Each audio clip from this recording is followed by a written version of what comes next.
Hello, George. Hello, Sam.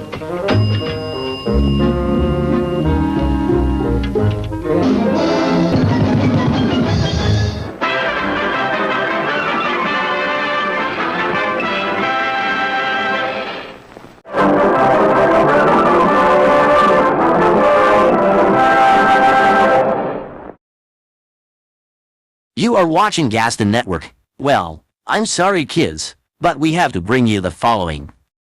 Despite things happening today, we do really have terrible news for you everybody. It has been declared that Princess Diana has died. Why? Because she passed away in a car crash earlier this morning. The driver is also dead thanks to the news that we're gonna have to cut the scene and change some schedules for this time being kids.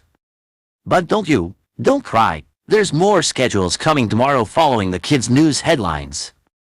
But here's the kids' news.